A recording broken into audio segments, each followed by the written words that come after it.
Hi friends, എല്ലാവർക്കും one clip P S C YouTube ചാനലിലേക്ക് സ്വാഗതം. സെക്രട്ടേറിയറ്റ് അസിസ്റ്റന്റിന്റെ 56ാമത്തെ ക്ലാസ് ആണ് നമ്മുടെ ഇന്നത്തെ. ഇതുവരെയും നിങ്ങൾ തന്ന സ്നേഹത്തിനും സപ്പോർട്ടിനും ഒരുപാട് നന്ദി. ഇന്ന് നമ്മൾ ഡിസ്കസ് ചെയ്യാനായിട്ട് പോകുന്നത് ലോക ചരിത്രത്തിലെ ചൈനീസ് വിപ്ലവത്തെക്കുറിച്ചാണ്. ചൈനീസ് വിപ്ലവവുമായി ബന്ധപ്പെട്ട് പി എസ് സി പരീക്ഷകളിൽ ചോദിച്ച എല്ലാ ചോദ്യങ്ങളും നമ്മൾ ഇതിൽ ഡിസ്കസ് ചെയ്ത് പോകുന്നുണ്ട്. ക്ലാസ് മൊത്തമായിട്ട് കാണാനായിട്ട് ശ്രമിക്കുക. നിങ്ങളുടെ വിലയേറിയ അഭിപ്രായം താഴെ കമന്റ് ബോക്സിൽ രേഖപ്പെടുത്തുക. ഉപകാരപ്രദമാണ് എന്ന് തോന്നുകയാണെങ്കിൽ നിങ്ങളുടെ സുഹൃത്തുക്കളിലേക്കും ഒന്ന് ഷെയർ ചെയ്യുക. ക്ലാസിന്റെ PDF നോട്ട് ലഭിക്കുന്നതിന് വേണ്ടി നമ്മുടെ ടെലഗ്രാം ചാനലിൽ അംഗമാകുക.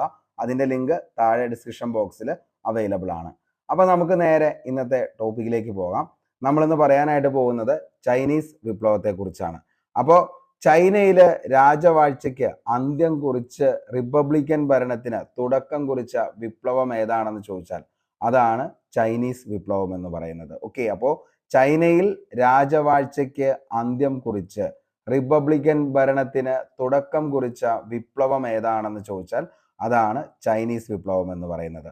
അന്ന് ചൈന ഭരിച്ചിരുന്നത് ഏത് രാജവംശമാണെന്ന് ചോദിച്ചു കഴിഞ്ഞാൽ അത് മഞ്ചു രാജവംശമാണ് ചൈന ഭരിച്ചിരുന്നത്. നമുക്ക് വിപ്ലവങ്ങൾ എടുത്ത് നോക്കിക്കഴിയുമ്പോൾ കഴിഞ്ഞ ദിവസം നമ്മൾ പഠിച്ചതാണ് റഷ്യൻ റവല്യൂഷൻ, അതേപോലെ തന്നെ ഫ്രഞ്ച് റവല്യൂഷൻ, ഇംഗ്ലണ്ടിലെ മഹത്തായ വിപ്ലവം. ഇതിൻ്റെ അകത്തെല്ലാം ഓരോ രാജാക്കന്മാരും അവരുടെ രാജവംശത്തെക്കുറിച്ച് നമ്മൾ പറഞ്ഞു. ബൂർബൻ രാജവംശം, അതേപോലെ തന്നെ റൊമനോവ് രാജവംശം, അതേപോലെ ആ രാജാക്കന്മാരുടെ കുത്തഴിഞ്ഞ ഭരണത്തെക്കുറിച്ചൊക്കെയാണ് നമ്മൾ പഠിച്ചുകൊണ്ടിരുന്നത്. ഇതും അങ്ങനെ തന്നെയാണ്. അതായത് അന്ന് ചൈനയിൽ ശരിക്കും ഏതൊരു രാജവംശമാണ് ഭരിച്ചിരുന്നത് എന്ന് ചോദിച്ചു കഴിഞ്ഞാൽ അത് മഞ്ചു രാജവംശമായിരുന്നു. യൂറോപ്യൻ രാഷ്ട്രങ്ങളും അമേരിക്കയും ഉൾപ്പെടെ കൊളോണിയൽ ശക്തികൾ ചൈനയിൽ സ്വീകരിച്ച നയങ്ങളായിരുന്നു കറുപ്പ് വ്യാപാരവും അതേപോലെ തന്നെ തുറന്ന വാതിൽ നയവും. വെരി വെരി ഇമ്പോർട്ടൻ്റ് ആണ്. കാരണം എന്താ ചോദിച്ചു കഴിഞ്ഞാൽ പരീക്ഷകളിൽ ഒത്തിരി തവണ ചോദിച്ച ചോദ്യമാണ്. അതായത് തുറന്ന വാതിൽ നയം താഴെ പറയുന്നവയിൽ ഏത് വിപ്ലവവുമായി ബന്ധപ്പെട്ടിരിക്കുന്നു എന്ന് ചോദിച്ചു കഴിഞ്ഞാൽ മക്കളെ അത് ചൈനീസ് വിപ്ലവവുമായി ബന്ധപ്പെട്ടതാണ് തുറന്ന വാതിൽ നയം. അതേപോലെ തന്നെ ഇമ്പോർട്ടൻ്റ് ആണ് കറുപ്പ് വ്യാപാരം എന്ന് പറയുന്നത്. അപ്പോൾ കറുപ്പ് വ്യാപാരവും അതേപോലെ തന്നെ തുറന്ന വാതിൽ നയവും ഇത് ഏത് വിപ്ലവവുമായി ബന്ധപ്പെട്ടിരിക്കുന്നു എന്ന് ചോദിച്ചു കഴിഞ്ഞാൽ അത് ചൈനീസ് വിപ്ലവവുമായി ബന്ധപ്പെട്ടിരിക്കുന്നു. വിദേശ ഇടപെടലിനും ആധിപത്യത്തിനും അനുകൂലമായ നിലപാടുകൾ സ്വീകരിച്ച ചൈനീസ് രാജവംശമായിരുന്നു മഞ്ചു രാജവംശം എന്ന് പറയുന്നത്. അവിടുത്തെ സാധാരണക്കാരായിട്ടുള്ള ജനങ്ങളെ കൂടുതൽ അവർ സ്നേഹിച്ചിരുന്നത് ഈ പറയുന്ന വിദേശ ഇടപെടലിനെയും അതേപോലെ തന്നെ ആധിപത്യത്തിനും അനുകൂലമായ പല പല നിലപാടുകളും സ്വീകരിച്ച ചൈനീസ് രാജവംശമായിരുന്നു മഞ്ചു രാജവംശം എന്ന് പറയുന്നത്. അപ്പോൾ നമ്മൾ ഇത്രയും കാര്യങ്ങൾ ബേസ് ആയിട്ടുള്ള കാര്യങ്ങളാണ് പറഞ്ഞത്. ചൈനയില് രാജവാഴ്ചയ്ക്ക് അന്ത്യം കുറിച്ച് റിപ്പബ്ലിക്കൻ ഭരണത്തിന് തുടക്കം കുറിച്ച വിപ്ലവമായിരുന്നു ചൈനീസ് വിപ്ലവം എന്ന് പറയുന്നത്. ചൈന ഭരിച്ച രാജവംശം ഏതാണ് എന്ന് ചോദിച്ചു കഴിഞ്ഞാൽ അത് മഞ്ചു രാജവംശമാണ് ചൈന ഭരിച്ചിരുന്നത്. യൂറോപ്യൻ രാഷ്ട്രങ്ങളും അമേരിക്കയും ഉൾപ്പെടെ കൊളോണിയൽ ശക്തികൾ ചൈനയിൽ സ്വീകരിച്ച നയങ്ങളായിരുന്നു കറുപ്പ് വ്യാപാരവും തുറന്ന വാതിൽ നയവും.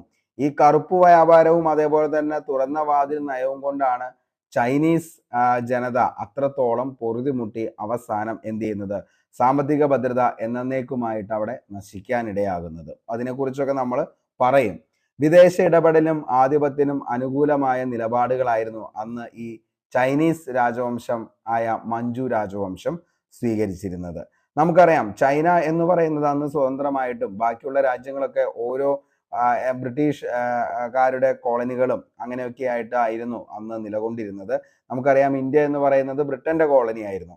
അതേപോലെ തന്നെ എന്താണ് നിലവിൽ ഈ പറയുന്ന ചൈനീസ് അന്ന് സ്വതന്ത്രമായിട്ട് തന്നെയാണ് നിലകൊണ്ടിരുന്നത്.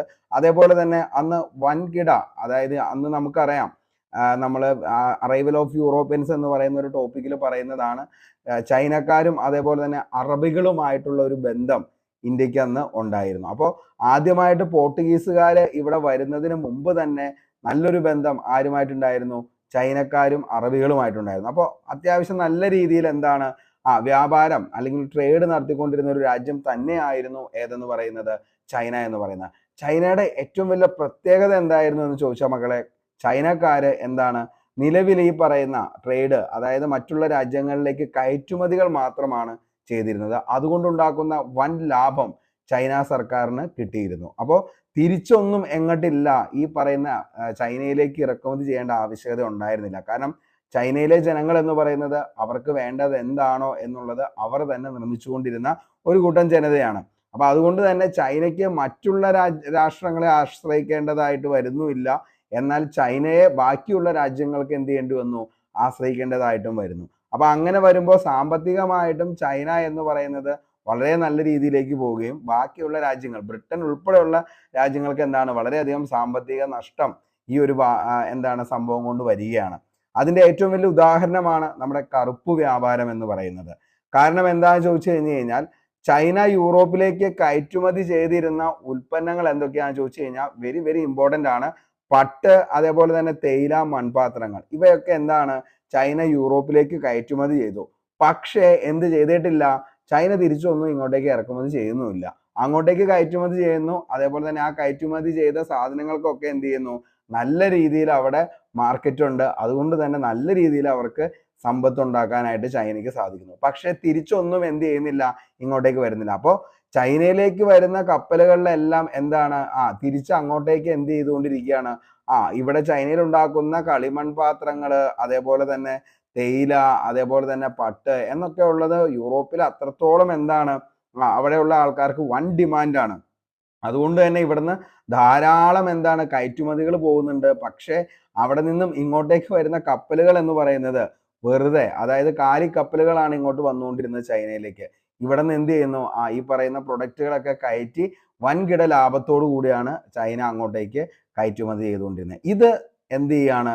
ഓരോ ദിവസവും ബ്രിട്ടൻ ഉൾപ്പെടെയുള്ള രാജ്യങ്ങൾക്കൊക്കെ ഭയങ്കരധികം ചൈനയോട് ഒരു അസൂയ ഉണ്ടാക്കുകയാണ്. അപ്പൊ അതിന്റെ ഭാഗമായിട്ടാണ് ഇംഗ്ലീഷ് വ്യാപാരികൾ ചൈനയിലേക്ക് ഇറക്കുമതി ചെയ്ത ഒരു പദാർത്ഥമായിരുന്നു കറുപ്പ് അല്ലെങ്കിൽ ഒപ്പിയം എന്ന് പറയുന്നത്. ഓക്കെ, അപ്പോൾ ഇംഗ്ലീഷ് വ്യാപാരികൾ എന്ത് ചെയ്യാണ്?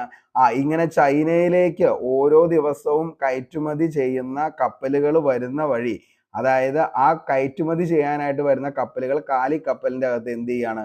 ഈ പറയുന്ന ഒപ്പിയം, അതിന് കറുപ്പ് എന്ന് പറയുന്ന ലഹരി പദാർത്ഥങ്ങൾ ചൈനയിലേക്ക് അവർ ഇറക്കുമതി ചെയ്യാണ്. ഇത് ചൈന ഗവൺമെന്റ് അറിയുന്നില്ല. കൂടാതെ എന്ത് ചെയ്യാണ്? ചൈനയിലെ ഈ പറയുന്ന, നമുക്കറിയാം, കളിമൺ പാത്രങ്ങൾ ഉണ്ടാക്കുന്നു, പട്ട് ഉണ്ടാക്കുന്നു, തേയില ഉണ്ടാക്കുന്ന ആളുകളൊക്കെ വൻതോതിൽ ഈ പറയുന്ന ലഹരിക്ക് അടിമയാകുകയാണ്. ചൈനയുടെ സാമ്പത്തിക ഭദ്രത എന്നേക്കുമായിട്ട് തകർക്കുക എന്ന ലക്ഷ്യം തന്നെയായിരുന്നു ആർക്കുണ്ടായിരുന്നത്? ഈ പറയുന്ന ബ്രിട്ടൻ പോലെയുള്ള യൂറോപ്യൻ രാജ്യങ്ങൾക്ക് ഉണ്ടായിരുന്നത്. അപ്പോൾ അതുകൊണ്ട് തന്നെ ഓരോ ദിവസവും എന്ത് ചെയ്തുകൊണ്ടിരിക്കുകയാണ്? ചൈനയുടെ ജനങ്ങൾ ഭയങ്കരമായിട്ട് ഈ പറയുന്ന കറുപ്പ്, അതേപോലെ തന്നെ ഇതിനൊക്കെ എന്ത് ചെയ്യാണ്? അഡിക്റ്റഡ് ആയിക്കൊണ്ടിരിക്കുകയാണ്. അവരുടെ വ്യവസായം എന്ന് പറയുന്നത് ഓരോ ദിവസം ചെല്ലും തോറും നശിച്ചുകൊണ്ടിരിക്കുകയാണ്. അപ്പോൾ കപ്പലുകൾ പിന്നീട് ഇങ്ങോട്ടേക്ക് വരുന്നത്, അതായത് കയറ്റുമതിക്ക് വേണ്ടിയിട്ട് വരുന്നു. അതേപോലെ തന്നെ എന്താണ്? ഇങ്ങോട്ടേക്കൊന്നും ഇറക്കുമതി ഇല്ല. നല്ല രീതിയിൽ ലാഭം കൊയ്തുകൊണ്ടിരിക്കുന്നു ചൈന എന്ന് പറയുന്ന രാജ്യം. പക്ഷെ തിരിച്ചൊന്നും ഇങ്ങോട്ടേക്ക് ഇറക്കാത്തതിന്റെ അസൂയ കൊണ്ട് മാത്രം എന്ത് ചെയ്തതാണ്? ഈ പറയുന്ന കറുപ്പ് ഇങ്ങോട്ടേക്ക് കയറ്റുമതി അയച്ചാണ്. അങ്ങനെ കയറ്റുമതി കൂടുതലായതോടുകൂടി ചൈനയിലെ ജനങ്ങളുടെ മാനസിക അവസ്ഥയൊക്കെ എന്ത് ചെയ്യാണ്? വല്ലാത്ത ഒരു അവസ്ഥയിലേക്ക് എത്തുകയാണ്. അതേപോലെ തന്നെ ട്രേഡ് വൻ തോതിൽ എന്ത് ചെയ്തുകൊണ്ടിരിക്കുകയാണ്? കുറഞ്ഞു വരുന്നുകൊണ്ടിരിക്കുകയാണ്. കാരണം ഇവിടെ ഉണ്ടാക്കുന്ന പ്രൊഡക്റ്റുകൾ അങ്ങോട്ടേക്ക് കയറ്റി അയക്കാൻ ഇവിടെയുള്ള തൊഴിലാളികളൊന്നും എന്ത് ചെയ്യുന്നില്ല. പിന്നെ ഈ പറയുന്ന തൊഴിൽ കറക്റ്റായിട്ട് ചെയ്യാനായിട്ടൊന്നും അവർക്ക് പറ്റുന്നില്ല. പലരും എന്താണ്? ലഹരിയിൽ അഡിക്റ്റഡ് ആവുകയാണ്. അങ്ങനെ ഇത് ചൈനയുടെ വ്യാപാരത്തെയും ഇതിന്റെ ഉപയോഗം എന്ന് പറയുന്നത് ചൈനയുടെ ജനങ്ങളുടെ മാനസിക നിലയും പ്രതികൂലമായി ബാധിക്കുകയാണ്. അങ്ങനെ ട്രേഡ് എന്ന് പറയുന്ന അത്ര നല്ല രീതിയിൽ പട്ട്, തേയില, അതേപോലെ തന്നെ ഈ പറയുന്ന മൺപാത്രങ്ങളൊക്കെ അത്രത്തോളം ഡിമാൻഡ് ഉണ്ടായിരുന്ന യൂറോപ്യൻ മാർക്കറ്റിലേക്ക് ഈ പറയുന്ന ചൈനയിലേക്ക് വന്ന കപ്പലുകൾ ഓരോ ദിവസവും പിന്നെ എന്ത് ചെയ്യാണ്? കെട്ടിക്കിടക്കാനായിട്ട് തുടങ്ങുകയാണ്. അപ്പോൾ അവസ്ഥ എന്ന് പറയുന്നത് വളരെയധികം പരിതാപകരമായ ഒരു സിറ്റുവേഷനിലേക്ക് പോവുകയാണ്. കാരണം പിന്നെ കപ്പലുകളൊക്കെ വന്ന് അവിടെ കിടക്കുന്നു. അതൊന്നും എന്താണ്? നിറച്ച് ഈ പറയുന്ന ഗുഡ്സുമായിട്ട് തിരിച്ചു പോകാനായിട്ട് അവർക്ക് പറ്റുന്നില്ല. അങ്ങനെ ചൈനയെ മൊത്തത്തിൽ എന്ത് ചെയ്യുക?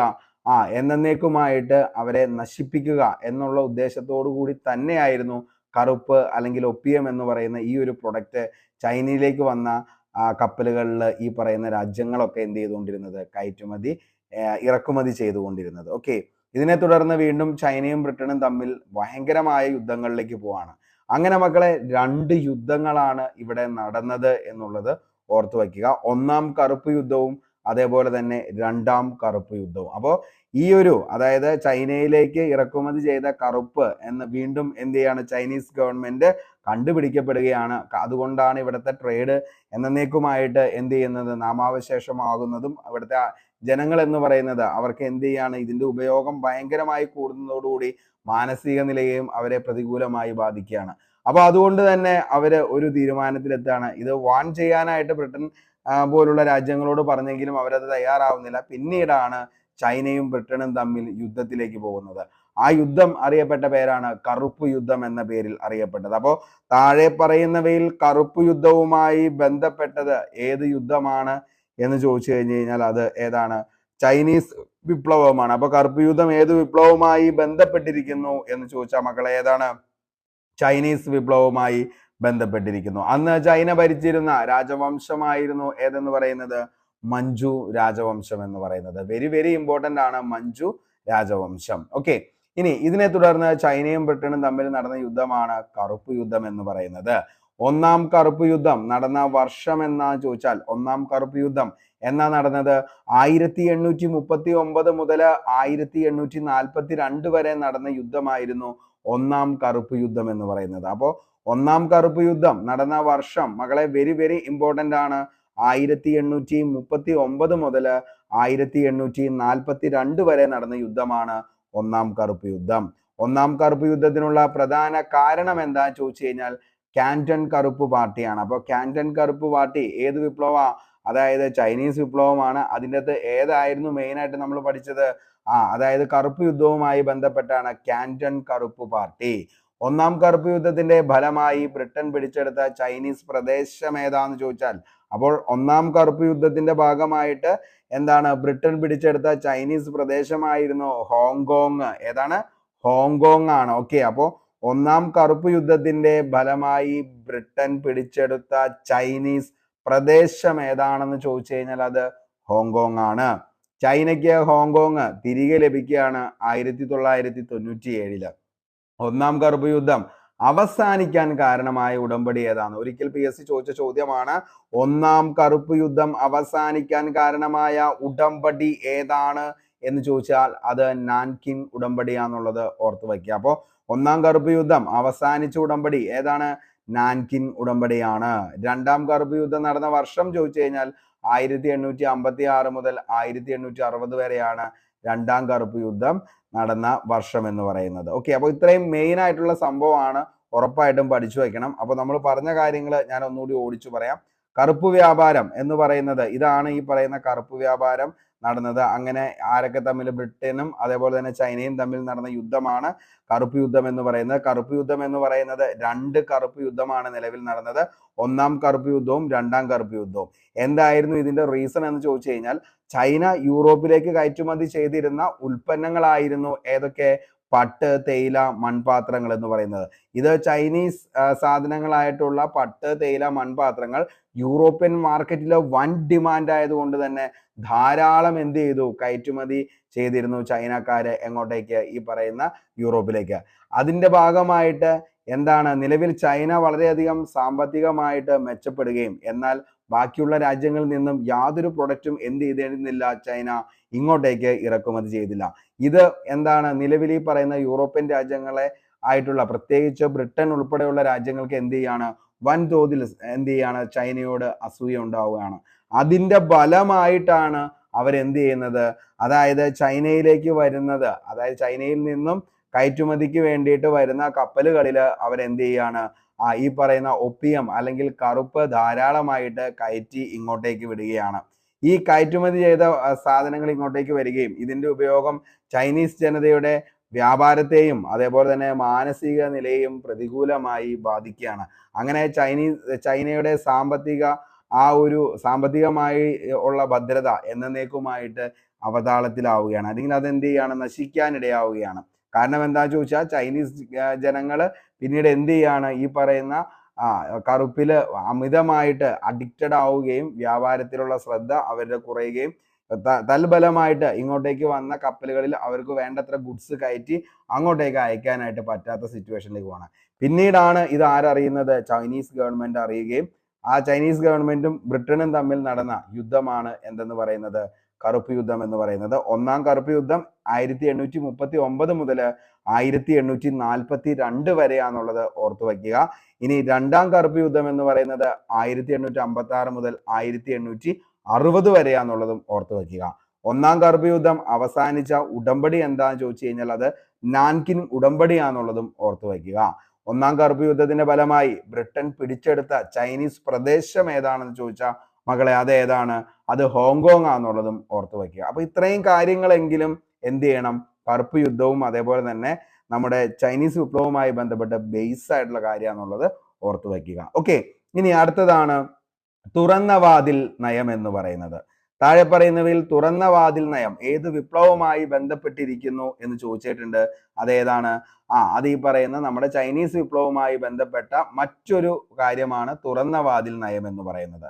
19ാം നൂറ്റാണ്ടിലെ അവസാന ഘട്ടത്തിൽ ചൈനയിൽ വ്യാപാര ആനുകൂല്യങ്ങൾ കരസ്ഥമാക്കാനായി അമേരിക്കൻ സ്റ്റേറ്റ് സെക്രട്ടറി പ്രഖ്യാപിച്ച നയമായിരുന്നു തുറന്ന വാതിൽ നയം എന്ന് പറയുന്നത്. അപ്പോൾ 19ാം നൂറ്റാണ്ടിന്റെ അവസാന ഘട്ടത്തില് ചൈനയിൽ വ്യാപാര ആനുകൂല്യങ്ങൾ കരസ്ഥമാക്കാനായി അമേരിക്കൻ സ്റ്റേറ്റ് സെക്രട്ടറി പ്രഖ്യാപിച്ച നയമായിരുന്നു തുറന്ന വാതിൽ നയം എന്ന് പറയുന്നത്. അപ്പോൾ തുറന്ന വാതിൽ നയം എന്ന് പറയുന്നത് ഏത് രാജ്യ? അമേരിക്കയുമായി ബന്ധപ്പെട്ടിരിക്കുന്നു. അമേരിക്കന്റെ ആരായിരുന്നു അന്നേരത്തെ സ്റ്റേറ്റ് സെക്രട്ടറി എന്ന് ചോദിച്ചു കഴിഞ്ഞാൽ അത് ആരാണ്? ജോൺ ഹേ എന്നറിയപ്പെടുന്ന വ്യക്തിയാണ്.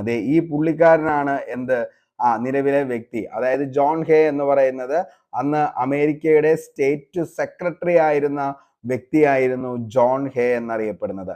അദ്ദേഹത്തിന്റെ മറ്റൊരു പരിഷ്കാരമായിരുന്നു എന്തെന്ന് പറയുന്നത് ഈ പറയുന്ന തുറന്ന വാതിൽ നയം എന്ന് പറയുന്നത്. അപ്പോൾ അതുവരെ ബാക്കിയുള്ള എല്ലാ രാജ്യങ്ങളും വന്ന് ചൈനയുടെ മേലെ ആധിപത്യം ഉറപ്പിക്കുകയും അതേപോലെ ട്രേഡിന് എന്ത് ചെയ്യാണ് ചെയ്തുകൊണ്ടിരിക്കുകയും ഒക്കെ ചെയ്തുകൊണ്ടിരിക്കുകയാണ് ഈ പറയുന്ന കറുപ്പ് യുദ്ധത്തിന്റെ ശേഷം. പക്ഷെ ആ ഒരു സമയത്തൊന്നും അമേരിക്ക എന്ത് ചെയ്യുന്നില്ല, ചൈനയുമായിട്ട് വലിയ രീതിയിലുള്ള ട്രേഡിലേക്കോ അല്ലെങ്കിൽ അവരുമായിട്ട് നല്ലൊരു വ്യാപാര ബന്ധം കണ്ടിന്യൂ ചെയ്യാനൊന്നും ഇവർ തയ്യാറാവുന്നില്ല, അറിയുന്നുമില്ല ചൈന ഇത്രയും സമ്പദ് സമൃദ്ധമായ ഒരു രാജ്യമാണെന്നുള്ളത്. അതുകൊണ്ട് തന്നെ അമേരിക്കയ്ക്ക് ചൈനയിൽ ഇടപെടാൻ അവസരം ഒരുക്കുക എന്നതായിരുന്നു ഈ ഒരു നയത്തിന്റെ ലക്ഷ്യം എന്നത്. അപ്പോൾ വളരെ താമസിച്ചാണ് എന്ത് ചെയ്യുന്നത്, ചൈനയിലേക്ക് ആര് വരുന്നത്? അമേരിക്ക വരുന്നത്. അപ്പോൾ അമേരിക്കയ്ക്ക് എന്ത് ചെയ്യണം? ചൈനയുമായിട്ട് ട്രേഡ് നടത്തണം, ചൈനയിലുള്ള സാധനങ്ങളൊക്കെ അവർക്ക് കൊണ്ടുപോകണം, അതേപോലെ തന്നെ ഇവിടെയുള്ള പല പല ഗുഡ്സും കൊണ്ടുപോയി അവർക്ക് എന്ത് ചെയ്യണം, വേറെ പല രീതിയിൽ ട്രേഡിലേക്ക് കൊണ്ടുപോകണം. അപ്പൊ അതിനൊക്കെ വേണ്ടിയിട്ടാണ് ഈ John Hay, American state secretary John ഹേയുടെ നേതൃത്വത്തിൽ തുറന്ന വാതിൽ നയം എന്ന് പറയുന്ന മറ്റൊരു പരിഷ്കാരം കൊണ്ടുവരുന്നത്. ചൈനയുടെ കമ്പോളങ്ങളിൽ അതോടുകൂടി എന്ത് ചെയ്യാണ്, എല്ലാ രാജ്യങ്ങൾക്കും തുല്യാവകാശമാണ് ലഭിക്കുന്നത്. അതായത് തുറന്ന വാതിൽ എന്ന് പറയുമ്പോൾ നമുക്ക് മനസ്സിലാവും, അതായത് എപ്പോഴും അതെന്തായിരിക്കും, എല്ലാവരെയും വെൽക്കം ചെയ്യുന്നു എന്ന് ഓർത്താൽ മാത്രം മതി. അപ്പോൾ ചൈനയുടെ കമ്പോളങ്ങളിൽ അതുവരെയും പല പല രാജ്യങ്ങൾക്ക് മാത്രം, അതായത് കുറച്ച് രാജ്യങ്ങൾക്ക് മാത്രമായിരുന്നു അവകാശം ഉണ്ടായിരുന്നത് ട്രേഡിന്. പക്ഷെ തുറന്ന വാതിൽ നയം എന്ന് പറയുന്ന ഈ ഒരു പരിഷ്കാരം മുന്നോട്ടേക്ക് വരുമ്പോഴേക്കും എന്ത് ചെയ്യാണ്, എല്ലാ രാജ്യങ്ങൾക്കും എന്ത് ചെയ്യാൻ പറ്റും, തുല്യ അവകാശവും അവസരവും ഉണ്ടെന്നുള്ള ആ ഒരു വാദമാണ് ഇവിടെ വരുന്നത്. അതിന്റെ അടിസ്ഥാനമായിരുന്നു എന്തെന്ന് പറയുന്നത്, തുറന്ന വാതിൽ നയം എന്ന് പറയുന്നത്. അപ്പോൾ നമുക്ക് ഇത്രയാണ് പഠിക്കാനുള്ളൂ. തുറന്ന വാതിൽ നയം എന്ന് പറയുന്നത് ഏത് നൂറ്റാണ്ടിലായിരുന്നു? 19ാം നൂറ്റാണ്ടിന്റെ അവസാന ഘട്ടത്തില് ചൈനയിലെ വ്യാപാര ആനുകൂല്യങ്ങൾ കരസ്ഥമാക്കാൻ വേണ്ടി അമേരിക്കൻ സ്റ്റേറ്റ് സെക്രട്ടറി ആയിട്ടുള്ള ജോൺ ഹേ കൊണ്ടുവന്ന പുതിയൊരു തന്ത്രമായിരുന്നു എന്തെന്ന് പറയുന്നത്, തുറന്ന വാതിൽ നയം എന്ന് പറയുന്നത്. അപ്പോൾ അമേരിക്കയ്ക്ക് മാത്രമല്ല ഈ പറയുന്ന ചൈനയിലേക്ക് കടക്കാൻ വേണ്ടിയിട്ട് എല്ലാ രാജ്യങ്ങൾക്കും കടക്കാം എന്നുള്ള ആ ഒരു നയമാണ് വയ്ക്കുന്നത്. പക്ഷെ അതിൻ്റെ ഏറ്റവും കൂടുതൽ ബെനിഫിറ്റ് വരുന്നത് ആർക്കാന്ന് ചോദിച്ചു കഴിഞ്ഞാൽ അത് അമേരിക്കയ്ക്ക് തന്നെയായിരുന്നു. അപ്പോൾ അമേരിക്കയുമായി ബന്ധപ്പെട്ട് തന്നെയാണ് തുറന്ന വാതിൽ നയം. ആരാണിത് നടപ്പിലാക്കിയതെന്ന് ചോദിച്ചു കഴിഞ്ഞാൽ അമേരിക്കന്റെ സ്റ്റേറ്റ് സെക്രട്ടറി ആയിട്ടുള്ള ജോൺ ഹേ ആണെന്നുള്ളതും മനസ്സിലാക്കുക. തുറന്ന വാതിൽ നയം കൊണ്ട് ഉദ്ദേശിക്കുന്നത് എല്ലാവർക്കും എന്ത് ചെയ്യാം, ചൈനയിലോ ട്രേഡ് നടത്താം എന്നുള്ളതായിരുന്നു ഇതുകൊണ്ട് അവര് ഉദ്ദേശിച്ചത് എന്നുള്ളതും മനസ്സിലാക്കുക. ഓക്കെ, ഇനി നമുക്ക് അടുത്തൊരു കാര്യത്തിലേക്ക് നോക്കാം. അതായത് മഞ്ജു രാജവംശത്തിന്റെ അധികാരം നഷ്ടപ്പെടാൻ കാരണമായ വിപ്ലവം ഏതാണെന്ന് ചോദിച്ചു കഴിഞ്ഞാൽ അത് 1911 ചൈനീസ് വിപ്ലവമാണ്. അങ്ങനെ മഞ്ജു രാജവംശത്തിന്റെ അടിത്തറ ഇളകുകയാണ് ചൈനീസ് വിപ്ലവത്തിലൂടെ. 1911 സൺ യാറ്റ് സെന്നിന്റെ നേതൃത്വത്തിലാണ് മഞ്ജു രാജവംശത്തിനെതിരായി നടന്ന വിപ്ലവമായിരുന്നു ഏതെന്ന് പറയുന്നത്? ചൈനീസ് വിപ്ലവം എന്ന് പറയുന്നത്. അപ്പോൾ 1911 സൻ യാറ്റ് സെന്നിന്റെ നേതൃത്വത്തിൽ മഞ്ജു രാജവംശത്തിനെതിരെ നടന്ന വിപ്ലവം ഏതാണെന്ന് ചോദിച്ചാൽ അതാണ് ചൈനീസ് വിപ്ലവം. ചൈനീസ് വിപ്ലവത്തിന്റെ ഭാഗമായിട്ട് ചൈനീസ് റിപ്പബ്ലിക് നിലവിൽ വന്ന വർഷം ചോദിച്ചു കഴിഞ്ഞാൽ 1912 ചൈനീസ് റിപ്പബ്ലിക് നിലവിൽ വരുന്നത്. ചൈനീസ് റിപ്പബ്ലിക്കിന്റെ ആദ്യ പ്രസിഡന്റ് ആരാന്ന് ചോദിച്ചു കഴിഞ്ഞാൽ അതായിരുന്നു സൻ യാറ്റ് സെൻ എന്ന് പറയുന്നത്. ഓക്കെ, അപ്പോൾ ചൈനീസ് റിപ്പബ്ലിക്കിന്റെ ആദ്യ പ്രസിഡന്റ് ആരാന്ന് ചോദിച്ചാൽ മക്കളെ ആരാണ്? സൻ യാറ്റ് സെൻ ആണ്. എന്നാണ് ചൈനീസ് വിപ്ലവം നടക്കുന്നത്? 1911. ആരാണ് അതിന് നേതൃത്വം വഹിച്ചത്? സൻ യാറ്റ് സെൻ ആണ്. ഏത് രാജവംശമാണ് അതോടുകൂടി അവരുടെ അധികാരം നഷ്ടപ്പെടുന്നത്?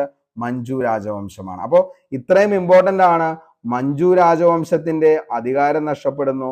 സൻ യാറ്റ് സെൻ ആണ് എന്ത് ചെയ്തത്? ഈ വിപ്ലവം നടത്തിയത്. എന്നാണെന്ന് ചോദിച്ചാൽ 1911. 1912 ചൈനീസ് റിപ്പബ്ലിക് നിലവിൽ വരുന്നത്. ചൈനീസ് റിപ്പബ്ലിക്കിന്റെ ആദ്യ പ്രസിഡന്റ് ആരാന്ന് ചോദിച്ചാൽ അത് സൻ യാറ്റ് സെൻ ആണെന്നുള്ളതും ഓർത്തു വയ്ക്കുക. ചൈനയുടെ പ്രഭാത നക്ഷത്രം, മോർണിംഗ് സ്റ്റാർ ഓഫ് ചൈന എന്നറിയപ്പെടുന്നത് സൻ യാറ്റ് സെൻ ആണ്. അപ്പോൾ ചൈനയുടെ പ്രഭാത നക്ഷത്രം എന്നറിയപ്പെടുന്നത്, ഒരിക്കൽ ചോദിച്ച ചോദ്യമാണ് PSC, ചൈനയുടെ പ്രഭാത നക്ഷത്രം എന്നറിയപ്പെടുന്നത് ആരാണ് എന്ന് ചോദിച്ചു കഴിഞ്ഞാൽ മക്കളെ ആരാണ്? സൻ യാറ്റ് സെൻ ആണ് ചൈനയുടെ പ്രഭാത നക്ഷത്രം എന്ന് അറിയപ്പെടുന്നത്. ദക്ഷിണ ചൈനയിൽ സൻ യാറ്റ് സെന്റെ നേതൃത്വത്തിൽ റിപ്പബ്ലിക് ഭരണം സ്ഥാപിച്ചത് കുമിന്താങ് പാർട്ടി ആയിരുന്നു. അപ്പോൾ ദക്ഷിണ ചൈനയില് സൻ യാറ്റ് സെന്റെ നേതൃത്വത്തിൽ റിപ്പബ്ലിക് ഭരണം സ്ഥാപിച്ചത് കുമിന്താങ് പാർട്ടി. സൻ യാറ്റ് സെന്റെ പ്രധാന ആശയങ്ങൾ ഈ കഴിഞ്ഞ LDCക്കും ചോദിച്ച ചോദ്യമാണ്. വെരി വെരി വെരി ഇമ്പോർട്ടന്റ് ആണ്.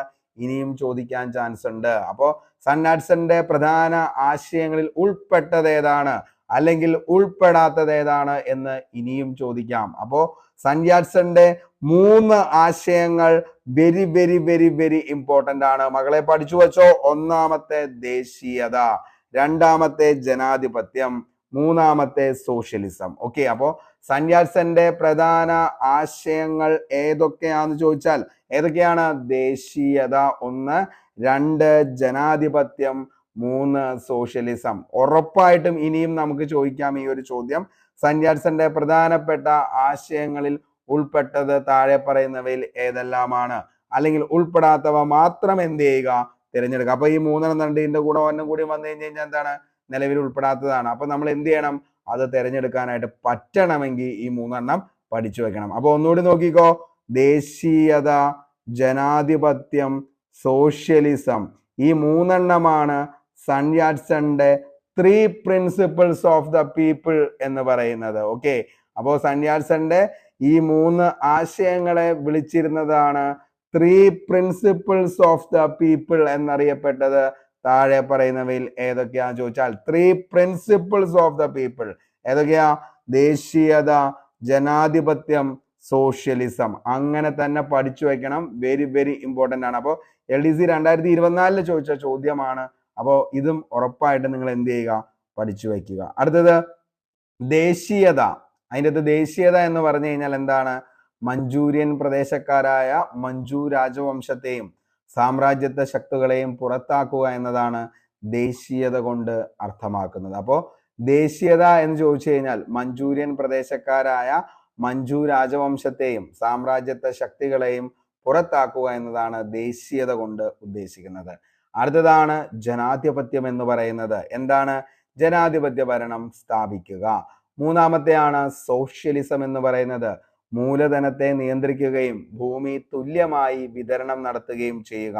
അതാണ് സോഷ്യലിസം എന്നതുകൊണ്ട് ഉദ്ദേശിക്കുന്നത്. അപ്പോൾ എന്താണ് ദേശീയത എന്ന് ചോദിച്ചു കഴിഞ്ഞാൽ എന്താ മക്കളെ?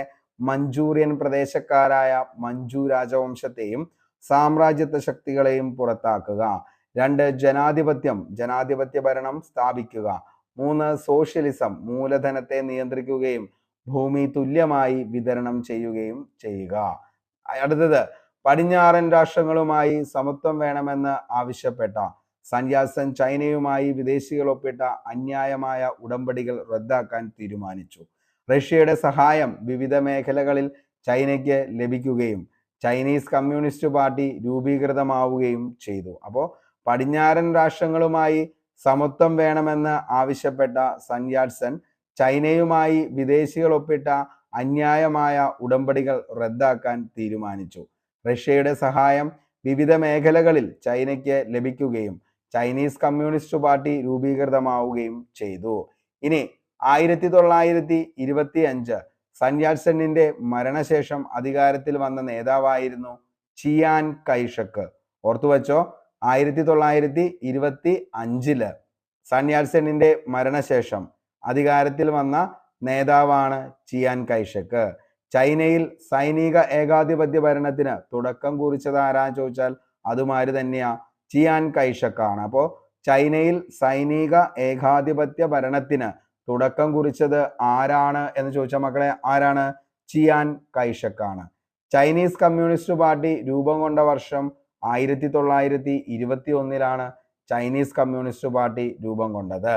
ചൈനീസ് കമ്മ്യൂണിസ്റ്റ് പാർട്ടിയുടെ പ്രധാന നേതാവായിരുന്നു മാവോ സേതൂങ്. അപ്പോൾ മാവോ സേതൂങ് ആണ് ചൈനീസ് കമ്മ്യൂണിസ്റ്റ് പാർട്ടിയുടെ പ്രധാന നേതാവാണ് മാവോ സേതൂങ്. അപ്പോൾ എന്നാ ചൈനീസ് കമ്മ്യൂണിസ്റ്റ് പാർട്ടി രൂപീകരിച്ചത് ചോദിച്ചേക്കണ ചോദ്യമാണ്. 1921 ചൈനീസ് കമ്മ്യൂണിസ്റ്റ് പാർട്ടി രൂപം കൊണ്ട വർഷമാണ് 1921. ചൈനീസ് കമ്മ്യൂണിസ്റ്റ് പാർട്ടിയുടെ പ്രധാന നേതാവാണ് മാവോ സേതൂങ്.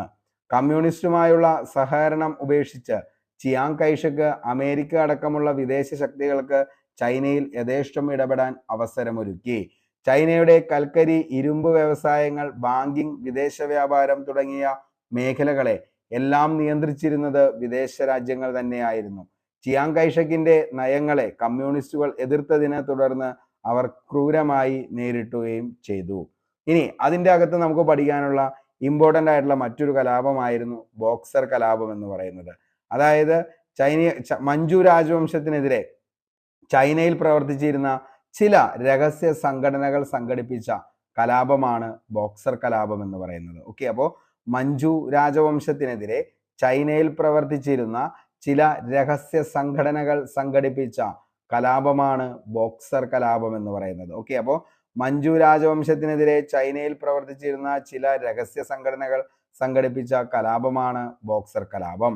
ബോക്സർ കലാപം നടന്ന വർഷം എന്നാന്ന് ചോദിച്ചു കഴിഞ്ഞാൽ 1900 ബോക്സർ കലാപം നടക്കുന്നത്. 1900 വെരി വെരി ഇമ്പോർട്ടൻ്റ് ആണ്, ഓർത്തു വെച്ചോ, പഠിച്ചോ. ഉറപ്പായിട്ടും ഇനിയും ചോദിക്കാം. ബോക്സർ കലാപം നടന്ന വർഷം ചോദിച്ചിട്ടുണ്ട്. 1900 ബോക്സർ കലാപം. ബോക്സർ കലാപം നടന്ന രാജ്യം ഏതാന്ന് ചോദിച്ചിട്ടുണ്ട്. അത് ചൈനയാണ്. ബോക്സർ കലാപത്തിന്റെ മുദ്ര എന്താന്ന് ചോദിച്ചു കഴിഞ്ഞാൽ അതും ചോദിച്ചിട്ടുണ്ട്. ബോക്സർമാരുടെ മുഷ്ടിയാണ് എന്തെന്ന് പറയുന്നത്.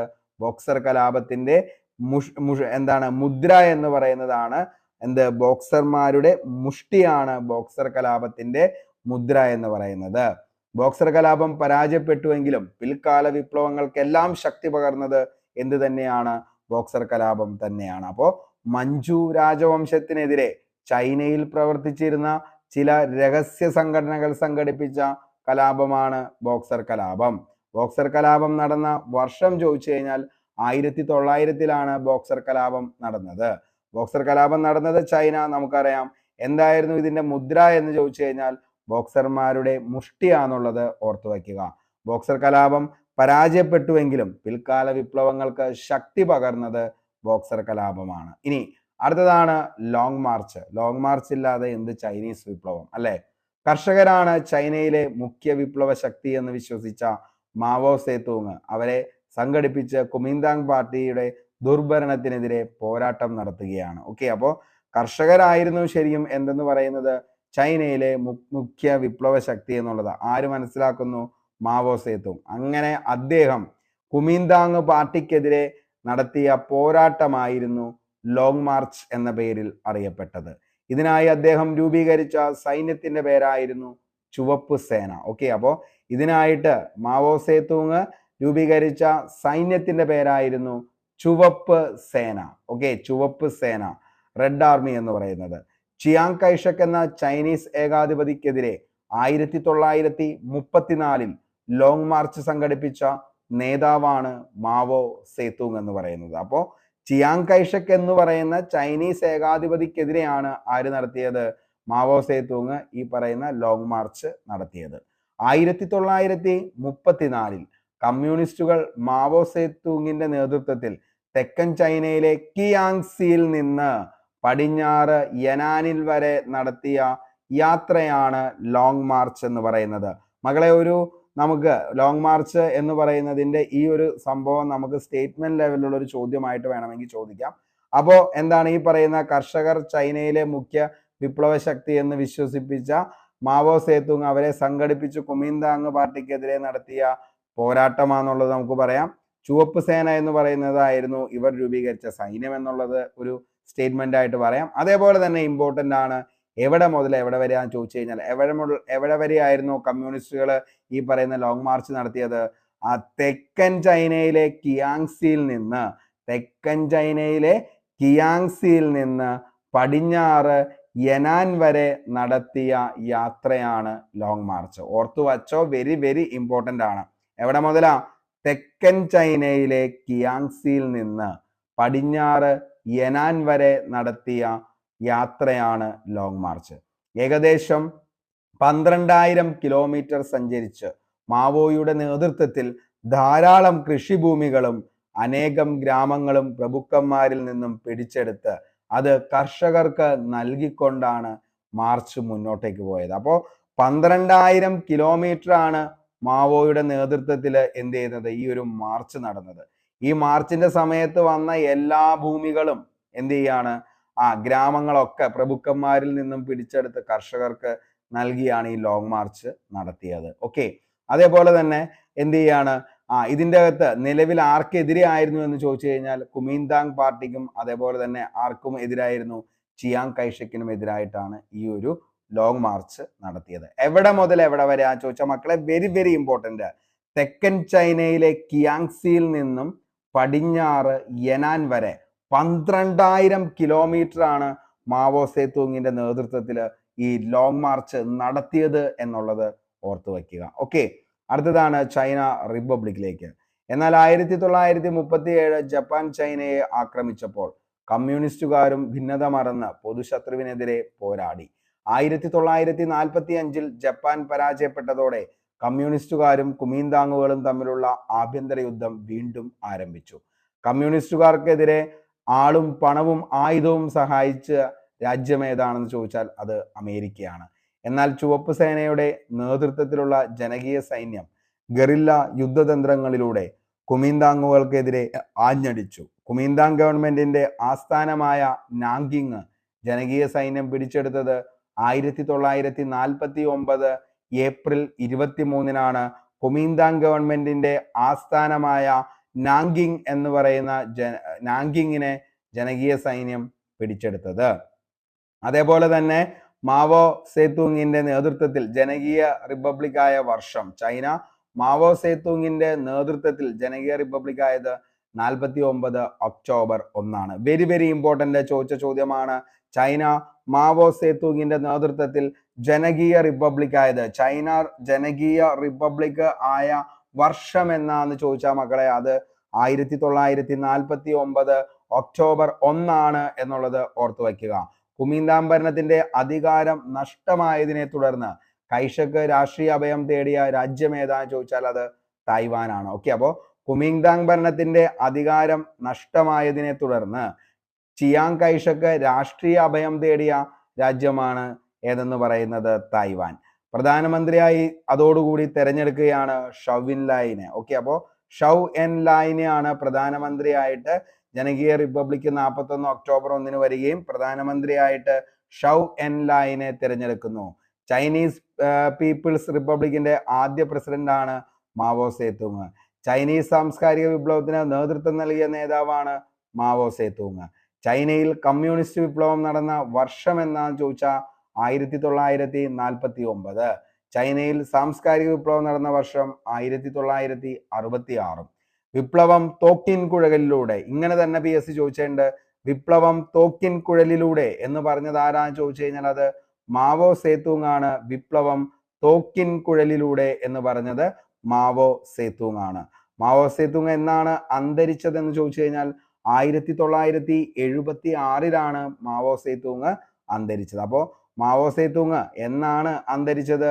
1976 ഓർത്തു വയ്ക്കുക. അപ്പോൾ ഇത്രയും കാര്യങ്ങളാണ് ചൈനീസ് വിപ്ലവവുമായി ബന്ധപ്പെട്ട് നമുക്ക് പഠിക്കാനുള്ളൂ.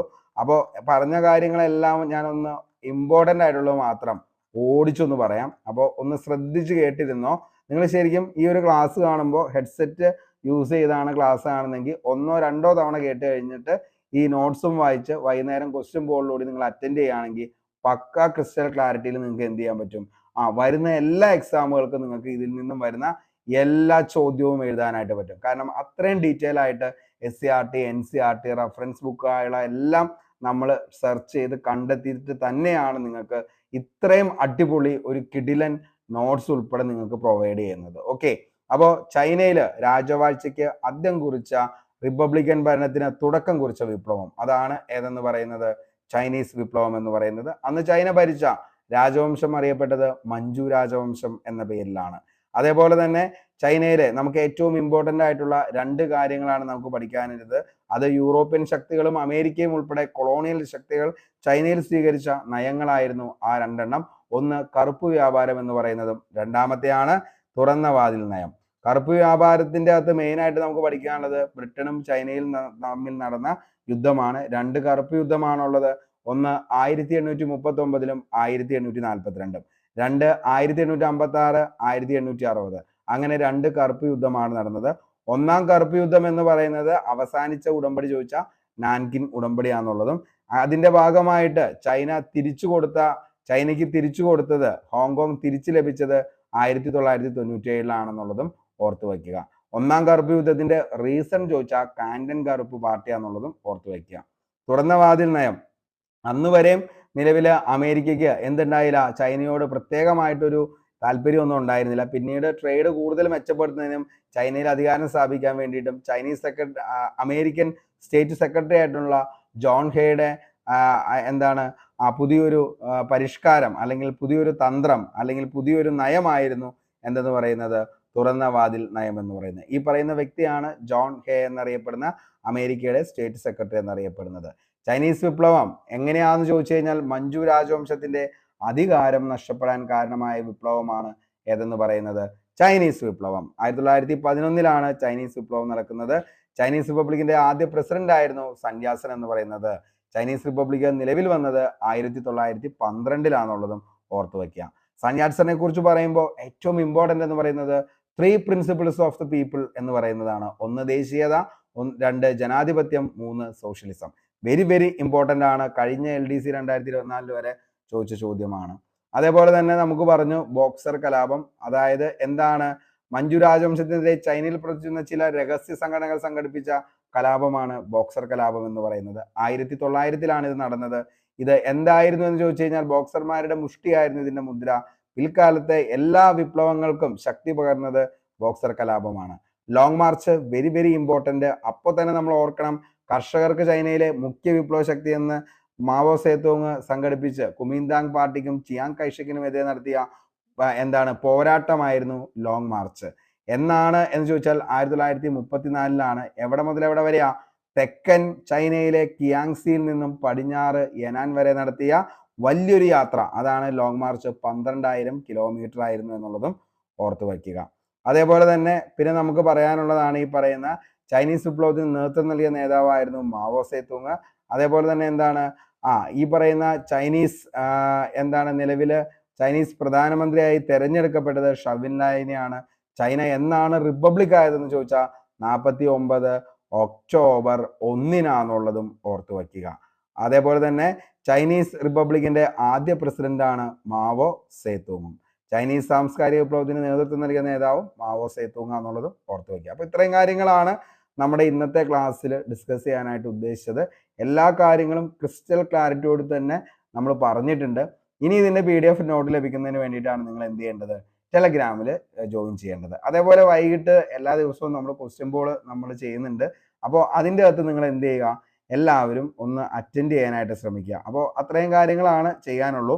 പിന്നെ മറ്റൊരു കാര്യം പറഞ്ഞു കഴിഞ്ഞാൽ നിലവിൽ നമ്മുടെ സെക്രട്ടേറിയറ്റ് ടെസ്റ്റിന്റെ ഇപ്പോൾ 56 ക്ലാസ്സുകളോളമാണ് ഇന്ന് എത്തി നിൽക്കുന്നത്. ഇന്ന് നമുക്ക് സയൻസ് സബ്ജക്റ്റുകളും ബാക്കിയുള്ള ഓരോ സബ്ജക്റ്റുകളും തീർക്കാനുണ്ട്. അടുത്ത വരുന്ന ദിവസങ്ങളിലേക്ക് നമുക്ക് എന്ത് ചെയ്യാം, കുറേ ക്ലാസ്സുകൾ കൂടി നമ്മൾ സെറ്റ് ചെയ്ത് പെടപെടുന്ന ക്ലാസ്സുകൾ തീർക്കും. അതിനുശേഷം നമ്മൾ എന്ത് ചെയ്യും, DYQ ഡിസ്കഷൻ നമ്മൾ സ്റ്റാർട്ട് ചെയ്യുന്നതായിരിക്കും. കാരണം എല്ലാം കൂടി നമുക്ക് കൊണ്ടുപോയി തന്ന് അവസാനം നിങ്ങൾ ഒന്നും പഠിക്കാതെ മൊത്തം കൺഫ്യൂഷനിലേക്ക് എത്താനായിട്ടുള്ള ഒരു ലെവലിലേക്ക് നമ്മൾ ഉദ്ദേശിക്കുന്നില്ല. കാരണം നിങ്ങൾക്ക് ഈ ഒരു കോഴ്സ് ചെയ്യുന്നതുകൊണ്ട് നാളെ എക്സാമിൽ നല്ല മാർക്ക് ലഭിക്കാനും പഠിച്ച കാര്യങ്ങളൊക്കെ ഓർത്തിരിക്കാനും വേണ്ടിയിട്ട് തന്നെയാണ് നമ്മൾ ഈ കോഴ്സ് ചെയ്യുന്നത്. കാരണം എന്താ വെച്ചാൽ നമ്മൾ ഈ കോഴ്സിൽ ഒന്നും നിങ്ങളുടെ കയ്യിൽ നിന്ന് എന്താണ് 10 പൈസ പോലും നിങ്ങൾക്ക് ഈ ഒരു കോഴ്സ് ചെയ്യുന്നതുകൊണ്ട് നിങ്ങൾക്ക് എന്ത് ചെയ്യുന്നില്ല, നിങ്ങൾക്ക് വരുന്നില്ല. അപ്പോൾ അതുകൊണ്ട് തന്നെ എനിക്കൊരു വലിയൊരു നിർബന്ധമുണ്ട്, നിങ്ങൾക്ക് ഈ ക്ലാസ്സുകൾ കാണുമ്പോൾ തീർച്ചയായിട്ടും നിങ്ങൾക്ക് അടുത്തൊരു എക്സാമിൽ ഉപകാരപ്പെടണമെന്ന് തന്നെ ഉദ്ദേശമുള്ളതുകൊണ്ട് തന്നെയാണ് ഓരോ ക്ലാസ്സും നമ്മൾ ചെയ്യുന്നതും അതിൻ്റെ എല്ലാം വ്യക്തമായിട്ടുള്ള PDF നോട്ട് നിങ്ങൾക്ക് വേണ്ടി പ്രൊവൈഡ് ചെയ്യുന്നത്. അതേപോലെ എല്ലാ ദിവസവും ക്വസ്റ്റ്യൻ പോളും. കാരണം നിങ്ങൾ പഠിച്ചത് എന്താണെന്നുള്ളത് ആദ്യം ബോധ്യപ്പെടുത്തേണ്ടത് നിങ്ങളെ തന്നെയാണ്. നിങ്ങളൊരു കാര്യം മനസ്സിലാക്കുക, കാരണം നമ്മൾ എന്തൊക്കെ പഠിച്ചു, അല്ലെങ്കിൽ നമ്മൾ എന്തൊക്കെ കണ്ടു, നമ്മൾ എന്തൊക്കെ വായിച്ചു, ഇതെന്താന്നുള്ളത് ആദ്യം, അല്ലെങ്കിൽ ഇത് എത്ര പഠിച്ചു എന്നുള്ളത് നിങ്ങളാണ് ആദ്യം മനസ്സിലാക്കേണ്ടത്. അപ്പോൾ അതിന് വേണ്ടിയിട്ടാണ് എല്ലാ ദിവസവും ക്ലാസ്സും, അത് കഴിയുമ്പോൾ അതിൻ്റെ PDF നോട്ടും, അത് കഴിയുമ്പോൾ അതിൻ്റെ ക്വസ്റ്റ്യൻ ബോൾ പറഞ്ഞത്. അപ്പോൾ ഈ ക്വസ്റ്റ്യൻ ബോളും ചെയ്ത് കഴിയുമ്പോൾ നിങ്ങൾക്ക് മനസ്സിലാവും ഞാൻ ഇന്നത്തെ ക്ലാസ് കണ്ട് ഇന്നത്തെ നോട്ട് പഠിച്ചിട്ട് ഞാൻ എന്തൊക്കെയാണ് അതിൻ്റെ ഒന്ന് പഠിച്ചേക്കണേ, അതിന് ഇത്രയും കാര്യങ്ങൾ ഞാൻ പഠിച്ചിട്ടുണ്ടല്ലോ എന്നുള്ളത് നിങ്ങൾക്ക് തന്നെ ബോധ്യമാവും. അപ്പോൾ ഓരോ ദിവസവും ക്വസ്റ്റ്യൻ ബോൾ ചെയ്യുമ്പോൾ നിങ്ങൾക്ക് 20-ൽ 20 അല്ലെങ്കിൽ 30-ൽ 30, 50-ൽ 50 അങ്ങനെ മൊത്തം വാങ്ങാനായിട്ട് നിങ്ങൾ ശ്രമിക്കണം. കാരണം എന്താണെന്ന് വെച്ച് കഴിഞ്ഞാൽ നമ്മൾ അത്രത്തോളം നിങ്ങളുടെ അടുത്ത് 100% ആത്മാർത്ഥതയോടു കൂടി തന്നെയാണ് ക്ലാസ് ആയാലും നോട്ട്സ് ആയാലും ക്വസ്റ്റ്യൻ ബോൾ ആയാലും എല്ലാം നമുക്ക് സെറ്റ് ചെയ്യുന്നത്. അപ്പോൾ നിങ്ങളും അങ്ങനെ തന്നെ എന്ത് ചെയ്യുക, മൊത്തമായിട്ട് പഠിച്ച് മൊത്തം മാർക്ക് തന്നെ വാങ്ങാനായിട്ട് ശ്രമിക്കണം. അപ്പോൾ ക്വസ്റ്റ്യൻ ബോർഡിൽ 100-ൽ 100% നിങ്ങൾ എന്ത് ചെയ്യണം, ആത്മാർത്ഥതയോടുകൂടി തന്നെ പങ്കെടുക്കുക. അതിൽ ഫുൾ മാർക്ക് നിങ്ങൾ വാങ്ങാനായിട്ട് ശ്രമിക്കണം. അതേപോലെ തന്നെ വീക്കിലി ഇത് എല്ലാത്തിൻ്റെയും കൂടി റിവിഷൻ വരുന്നുണ്ട്. ആ സമയത്ത് നമ്മൾ ഈ പഠിച്ച കാര്യങ്ങളൊക്കെ ഓർമ്മയുണ്ടോ എന്ന് അറിയാൻ വേണ്ടിയിട്ടാണ് വീക്കിലി റിവിഷൻ തന്നെ. അതിൻ്റെ അകത്ത് നിങ്ങൾ എന്ത് ചെയ്യണം, കറക്റ്റായിട്ട് സെറ്റ് ചെയ്ത് പോകണം. അപ്പോൾ നിങ്ങൾ ആത്മാർത്ഥതയോട് കൂടി തന്നെയാണ് പഠിച്ചു പോകുന്നതെങ്കിൽ വരുന്ന ദിവസത്തേക്ക് തീർച്ചയായിട്ടും നമ്മൾ എന്ത് ചെയ്യും, പുതിയ ക്ലാസ്സുകൾ നമ്മൾ അതിൻ്റെ കൂടെ ഉണ്ടാവും. അതേപോലെ തന്നെ കറണ്ട് അഫയേഴ്സ് എല്ലാ മാസവും ആണ് തരുന്നത്, അത് നമ്മൾ കറക്റ്റായിട്ട് തന്നെ തന്നു പോകും. അതേപോലെ തന്നെ എനിക്ക് ഈ പറയുന്ന എക്സാമിന് മുന്നോടിയായിട്ട് ഒരു 25 മോഡൽ ക്വസ്റ്റ്യൻ പേപ്പർ നിങ്ങളെ കൊണ്ട് ചെയ്യിപ്പിക്കണം എന്നുള്ള വലിയൊരു ആഗ്രഹമുണ്ട്. അതേപോലെ തന്നെ നമ്മൾ പറഞ്ഞു കഴിഞ്ഞ ദിവസം ഏകദേശം 40ഓളം 50ഓളം വരുന്ന പ്രീവിയസ് ഇയർ ക്വസ്റ്റ്യൻ പേപ്പറുകൾ, അത് ഓരോന്നും എടുത്ത് അതിൻ്റെ എക്സ്പ്ലനേഷൻ ഉൾപ്പെടെ നിങ്ങൾക്ക് തന്നോന്നുള്ള വലിയൊരു ആഗ്രഹമുണ്ട്. അപ്പോൾ ഇതൊക്കെ എൻ്റെ അടുത്ത അപ്കമിങ് പ്ലാൻസ് ആണ്. അതിനൊക്കെ നിങ്ങളുടെ സപ്പോർട്ട് ഉണ്ടെങ്കിൽ മാത്രമാണ് നമുക്ക് മുന്നോട്ടേക്ക് പോകാനായിട്ട് പറ്റത്തുള്ളൂ. അപ്പോൾ നിങ്ങളെല്ലാവരും മാക്സിമം എന്ത് ചെയ്യുക, സപ്പോർട്ട് ചെയ്യുക, ലൈക്ക് ചെയ്യുക, ഷെയർ ചെയ്യുക. അപ്പോൾ അങ്ങനെ ഉണ്ടെങ്കിൽ മാത്രമാണ് നമുക്കിതൊക്കെ ചെയ്യാനായിട്ട് പറ്റത്തുള്ളൂ. അപ്പോൾ മാക്സിമം എന്നാൽ കഴിയുന്ന എല്ലാ കാര്യങ്ങളും നിങ്ങൾക്ക് വേണ്ടി ഞാൻ ചെയ്തു തരും. ആ കാര്യത്തിൽ ഇനി ഒരു വിട്ടുവീഴ്ച നമ്മൾ ചെയ്യത്തില്ല. എന്തൊക്കെയാണോ ഒരു പെയ്ഡ് കോഴ്സ് കിട്ടുന്നത് അതിനേക്കാൾ ഒരു പടി മുന്നിൽ നിങ്ങളെ കൊണ്ടുപോയി എത്തിക്കണം എന്ന് തന്നെയാണ് എൻ്റെ ഏറ്റവും വലിയ ആഗ്രഹം. കാരണം പഠിക്കാനായിട്ട് ഒത്തിരി ഉദ്യോഗാർത്ഥികൾ അവരുടെ കയ്യിൽ കാശില്ലാത്തതും, അല്ലെങ്കിൽ റാങ്ക് ഫയൽ വാങ്ങാൻ കാശില്ലാത്ത, അല്ലെങ്കിൽ എന്താണ് നിലവിൽ പല പല പ്രതിസന്ധികളിലൂടെ കടന്നു പോകുന്നു, പല പല EMI അതേപോലെ ഇങ്ങനെ കാര്യങ്ങളൊക്കെ ഉണ്ട്. അപ്പോൾ അതിൻ്റെ ഇടയിൽ ഇനി വീണ്ടും പഠിക്കാനായിട്ട്, അല്ലെങ്കിൽ നിലവിൽ പല കോഴ്സ് ചെയ്തുകൊണ്ടിരിക്കുന്ന ഉദ്യോഗാർത്ഥികൾ പോലും നമ്മുടെ കോഴ്സ് എടുത്തിപ്പോൾ അവർ പഠിക്കുന്നുണ്ട്. അപ്പോൾ അങ്ങനെ അവരെ എല്ലാവരും നമുക്ക് പേഴ്സണലായിട്ടൊക്കെ മെസ്സേജ് അയക്കാറുണ്ട്, സാറേ ക്ലാസ്സിനെ കുറിച്ചും കാര്യങ്ങളൊക്കെ. അപ്പോൾ അവർക്കൊക്കെ നന്നായിട്ട് മനസ്സിലാവുന്നുണ്ട്, പഠിക്കാനായിട്ട് പറ്റുന്നുണ്ട് എന്നൊക്കെ പറയുന്നതിൽ ഒത്തിരി സന്തോഷമുണ്ട്. അപ്പോൾ നമുക്ക് പറ്റാവുന്ന എല്ലാ കാര്യങ്ങളും തുടർന്നും അങ്ങനെ തന്നെ നിങ്ങൾക്ക് ഉണ്ടാവും. ലൈവ് സെഷനൊക്കെ ചെയ്യണമെന്നുള്ള ആഗ്രഹമുണ്ട്. കാരണം നമുക്ക് അതിനുള്ള അത്രയും വലിയ എക്യുപ്മെന്റ്സോ കാര്യങ്ങളൊന്നും ഇല്ലാത്തതുകൊണ്ടാണ്. അല്ലെങ്കിൽ തീർച്ചയായിട്ടും ആഴ്ചയിൽ ഒരു ദിവസമെങ്കിലും നിങ്ങൾക്ക് ലൈവ് ക്ലാസ് റിവിഷൻ ആയിട്ട് തന്നോന്നൊക്കെ ഉള്ള വലിയ ആഗ്രഹം ഉണ്ടായിരുന്നു. പക്ഷേ അത്രയും വലിയൊരു സെറ്റപ്പിലേക്കൊന്നും നമ്മൾ എത്തിയിട്ടില്ലാത്തതുകൊണ്ടാണ് അതൊന്നും ചെയ്യാത്ത. അപ്പോൾ വരുന്ന ദിവസങ്ങളിൽ എന്തായാലും പുതിയ പുതിയ അപ്ഡേഷനുകളും അതേപോലെ തന്നെ പുതിയ പുതിയ നമ്മുടെ ക്വസ്റ്റ്യൻ പേപ്പേഴ്സുകളും എല്ലാം കൊണ്ടുവരും. ഒന്നുകൊണ്ടും വിഷമിക്കേണ്ട, നന്നായിട്ട് നിങ്ങൾ പഠിച്ചാൽ മതി. തീർച്ചയായിട്ടും 2025 നിങ്ങളുടെ ഏറ്റവും വലിയൊരു ആഗ്രഹം നിങ്ങളുടെ എന്താണ് ബന്ധുവിൻ്റെയും അതുപോലെ നിങ്ങളെ സ്നേഹിക്കുന്നവർക്ക് എല്ലാവർക്കും നിങ്ങൾക്ക് കൊടുക്കാൻ പറ്റുന്ന ഏറ്റവും വലിയൊരു ഗിഫ്റ്റായിട്ട് തന്നെ 2025 നിങ്ങൾക്ക് ഒരു ജോലി കിട്ടട്ടെ എന്ന് ആത്മാർത്ഥമായി സർവേശ്വരനോട് പ്രാർത്ഥിച്ച് ഇന്നത്തെ ക്ലാസ് ഇവിടെ വെച്ച് വൈൻഡപ്പ് ചെയ്യുന്നു. Signing off, Arun Kombanadan. Thank you.